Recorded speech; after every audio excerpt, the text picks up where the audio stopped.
PBS NewsHour's 5 Stories serves up the most interesting stories from around the world that you may have missed. On this week's episode, a natural, 100-foot-wide sinkhole in the desert of Yemen's Al-Mahra province has inspired numerous ominous tales over the years. Among them, that the pit is home to the gates of hell, that it can suck objects into its opening, and that men will be beheaded upon entry. The sinkhole is officially named the Well of Barhout, but it also has a more dubious moniker, the Well of Hell.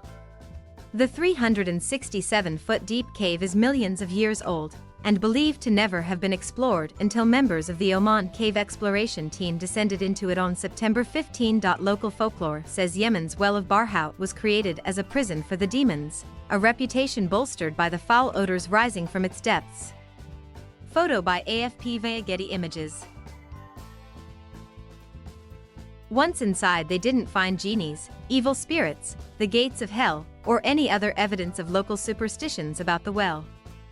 Instead, they discovered colorful geologic patterns and spherical calcium deposits called cave pearls, formed slowly over the millennia by dripping water. The spelunkers spent several hours in the pit, avoiding a sizable population of snakes while collecting samples of rocks, dead animals, and water.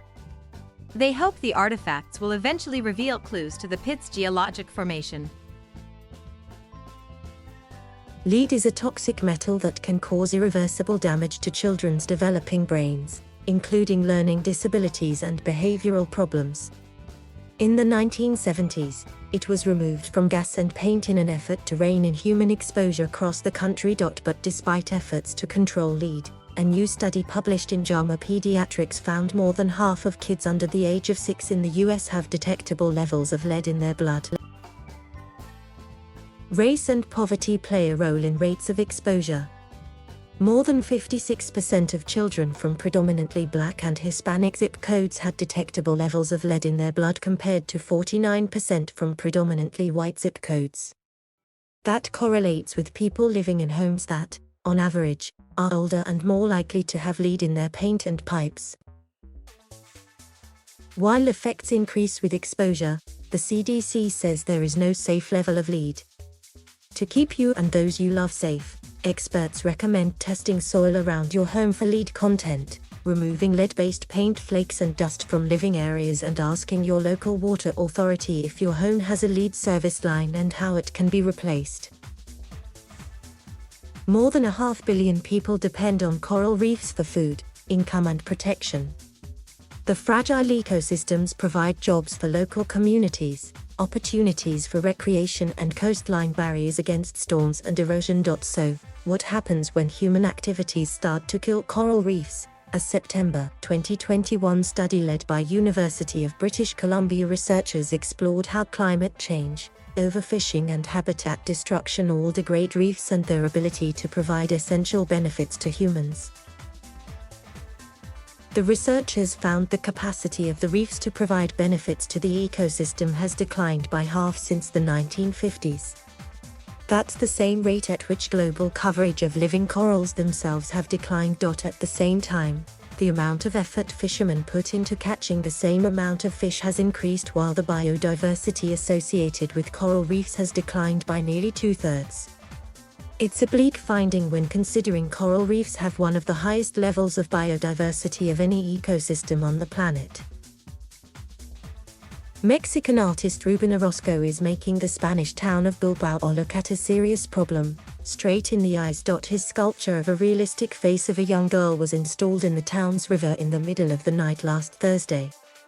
Each day since, the 264-pound fiberglass figure appears to drown as tide waters rise. Bihar by Mexican artist Ruben Orozco emerges from Bilbao's river Nervión as the tide lowers.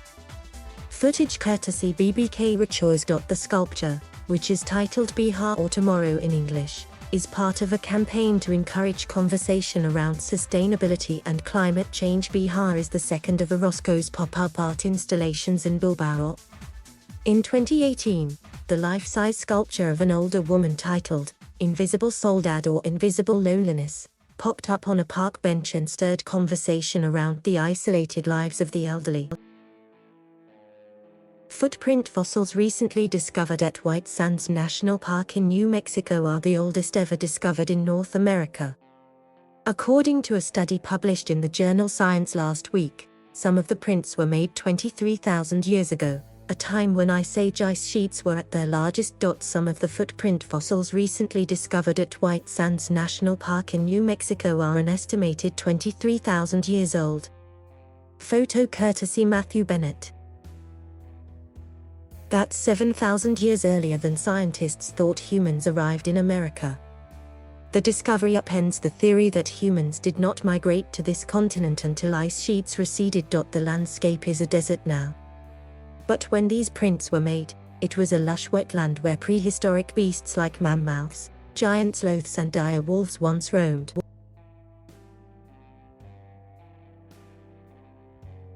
Thank you for watching. Please subscribe